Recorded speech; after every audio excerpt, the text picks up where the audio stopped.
Assalamualaikum warahmatullahi wabarakatuh. Perkenalkan, nama saya Nur Imamah dan NIM saya 23070170067. Nah, pada video kali ini saya akan menerangkan cara mengetahui awal waktu sholat. Nah, sambil saya menerangkan atau menjelaskan, bisa disimak atau dibuka jurnal kelompok 5 ya. Nah, yang pertama ialah saya akan menjelaskan waktu duhur. Jadi, waktu duhur dimulai sejak matahari tergelincir, yaitu sesaat setelah matahari mencapai titik kulminasi puncak. Kulminasi itu ialah puncak dalam peredaran hariannya sampai tiba waktu asar. Nah, jika matahari sedang berkulminasi, maka titik pusat matahari berkedudukan tepat di meridian. Dalam keadaan yang demikian, jika matahari tidak berkulminasi di zenit, bayang-bayang yang terpancang agak lurus di atas tanah, membujur tepat menurut arah utara dan selatan. Garis proses bayang-bayang itu dan titik pusat matahari membentuk sebuah bidang yang berimpitan dengan bidang meridian. Maka, secara ilmu pasti, waktu berkulminasi matahari dapat ditetapkan sebagai batas permulaan waktu zuhur. Untuk itu, maka lebih lanjut, Muhyiddin Haizin mengatakan bahwa sebelum melakukan perhitungan awal waktu-waktu sholat, ada baiknya mengetahui 3 istilah, yaitu tinggi matahari, sudut waktu matahari, dan ikhtiyat. Yang pertama ialah tinggi matahari. Apa sih yang dimaksud dengan tinggi matahari? Tinggi matahari ialah jarak busur sepanjang lingkaran vertikal dihitung dari ufuk sampai matahari. Dan yang kedua ialah sudut waktu matahari. Apa sih yang dimaksud dengan sudut waktu matahari? Sudut waktu matahari adalah busur sepanjang lingkaran harian matahari dihitung dari titik kulminasi atau sampai matahari berada. Dan yang ketiga ialah ikhtiyat. Ikhtiyat yang diartikan dengan pengaman, yaitu suatu langkah pengaman dalam perhitungan awal waktu sholat dengan cara menambah atau mengurangi sebesar 1 atau 2 menit waktu dari hasil perhitungan yang sebenarnya. Oleh karena itu, waktu duhur adalah waktu pertengahan pada saat matahari berada di meridian atau meridian pas. Dirumuskan dengan MP atau meridian pas sama dengan 12 dikurangi E. Sesaat setelah waktu inilah sebagai permulaan waktu duhur menurut waktu pertengahan, dan waktu ini pula lah sebagai pangkal hitungan untuk waktu-waktu sholat lainnya. Nah, yang kedua ialah waktu asar. Jadi menurut hadis Nabi melakukan sholat asar pada saat panjang bayang-bayang sepanjang dirinya, dan ini dapat disimpulkan sebagai berikut, yaitu yang pertama, pada waktu bayang-bayang matahari sepanjang bendanya, dan yang kedua ialah pada waktu bayang matahari 2 kali panjang bendanya. Nah, ketika matahari pada posisi membentuk bayangan seperti itu, apabila dilihat dari permukaan bumi akan terbentuk suatu sudut yang diapit oleh arah yang menuju ke ufuk dan arah yang menuju ke matahari. Dan yang ketiga ialah waktu maghrib.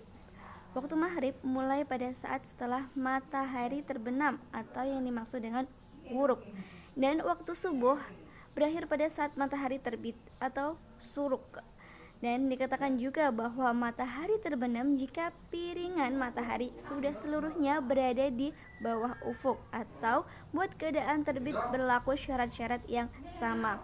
Pada waktu itu garis ufuk bersinggungan dengan tepi piringan matahari yang sebelah atas. Yang keempat ialah waktu isya.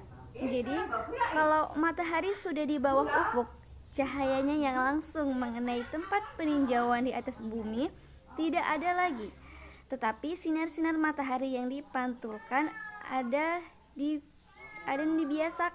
dibiaskan atau disebarkan, masih dapat mencapai mata di si peninjau.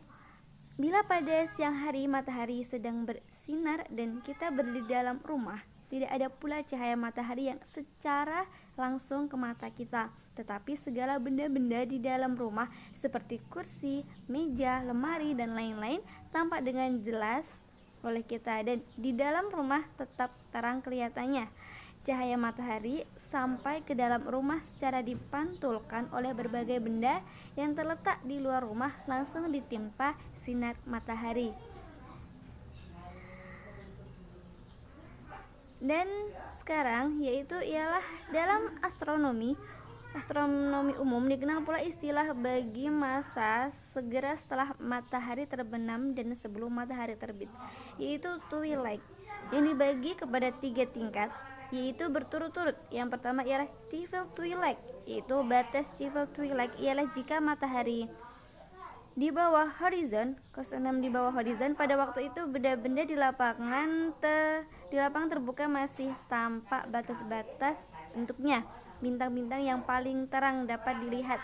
Yang kedua ialah nautical twilight. Batas nautical twilight ialah jika matahari 12 derajat di bawah horizon.